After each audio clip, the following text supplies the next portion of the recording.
So there are basically major themes in managerial accounting.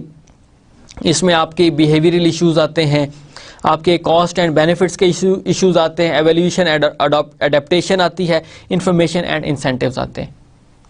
ये आपके कुछ ऐसे मैनेजरियल अकाउंटिंग के थीम्स हैं जो डायरेक्ट और इनडायरेक्टली आपके इफ़ेक्ट करते हैं मैनेजरियल अकाउंटिंग के प्रोसीजर्स पे।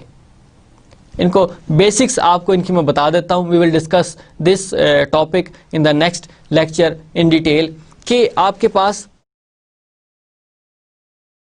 मैनेजरियल अकाउंटेंट ने इंफॉर्मेशन प्रोवाइड करनी है। अब जितनी ज़्यादा ऑर्गेनाइजेशंस फैलती जा रही हैं, इतनी ही इंफॉर्मेशन की बल्क भी बढ़ती जा रही है।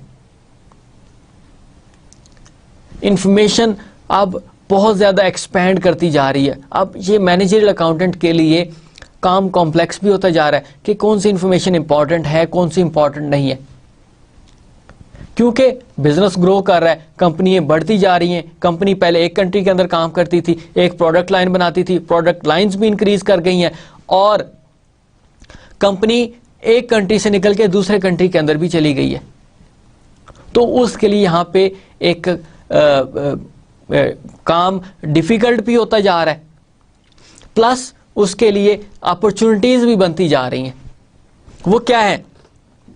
अब इंफॉर्मेशन और इंसेंटिव, ये आपको क्या बताता है? First one, I am just starting from the left side के इंफॉर्मेशन एंड इंसेंटिव्स।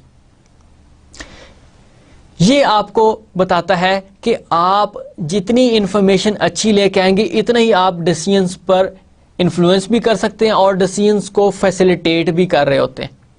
किस तरीके से? कि आपके पास जितनी ज़्यादा अच्छी इंफॉर्मेशन होगी, इतने ही ज़्यादा आप बेहतर तरीके से डिसीजंस भी ले सकते हैं। अब फॉर एग्जांपल आपने बजट बनाना है, मैनेजमेंट ने बजट बनाना है, सो उस बजट से रिलेटेड आपने इंफॉर्मेशन प्रोवाइड करनी है बीइंग मैनेजरियल अकाउंटेंट कि आपके ये एक्सपेंडिचर्स हैं, ये आपके रेवेन्यूज हैं, now you can make a budget for the next year. अब यहां पर वो इंफॉर्मेशन प्रोवाइड करके फैसिलिटेट कर रहा है। इन्फ्लुएंस कैसे करेगा?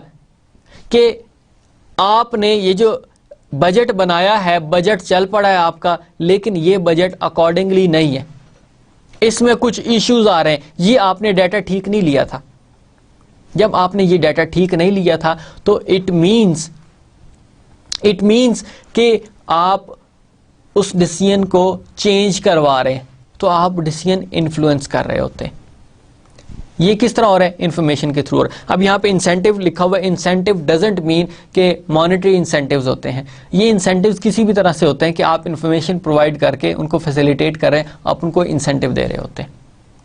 देन बिहेवियरल इश्यूज, इसमें ये होता है कि जितना अच्छे तरीके से आप बिहेवियर को अपने एम्प्लॉयज़ के अंडरस्टैंड करते हैं, इतनी ही अच्छे तरीके से आप उनसे इंफॉर्मेशन भी कलेक्ट कर सकते हैं।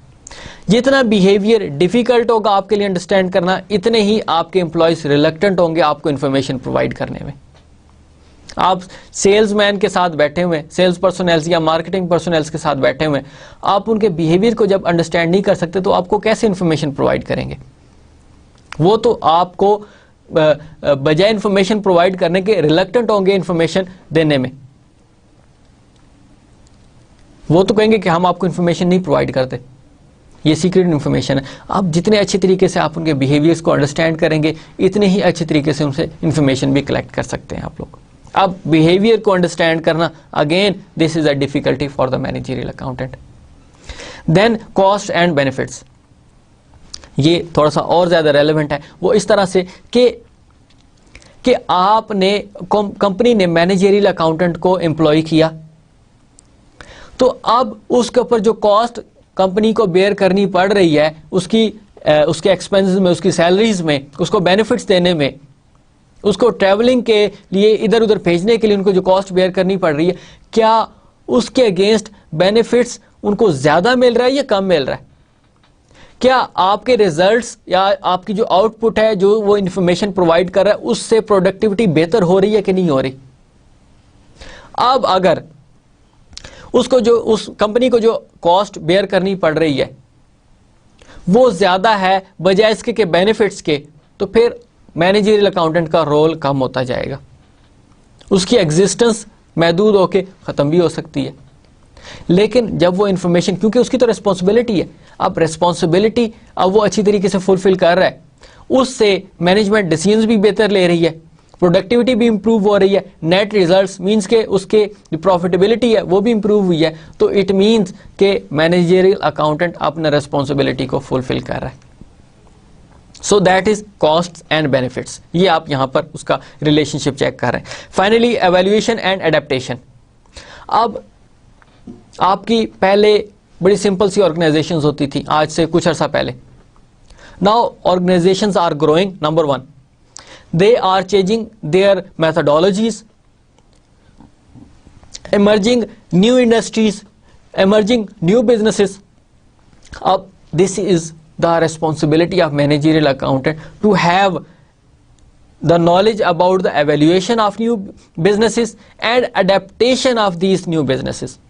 हैवी इंडस्ट्रीज आपके पास आ रही हैं, आपके पास सॉफ्टवेयर की कंपनीज हैं, तो ये तो पहले एग्जिस्ट नहीं करती थी। तो अब जब ये नए बिजनेसेस इमर्ज हो रहे हैं, नए बिजनेसेस आ रहे हैं आपके पास, तो this is the responsibility of managerial accountant to have a complete knowledge about the evaluation of new businesses and adaptation to these businesses. So these are basically the four themes which directly or indirectly interact with the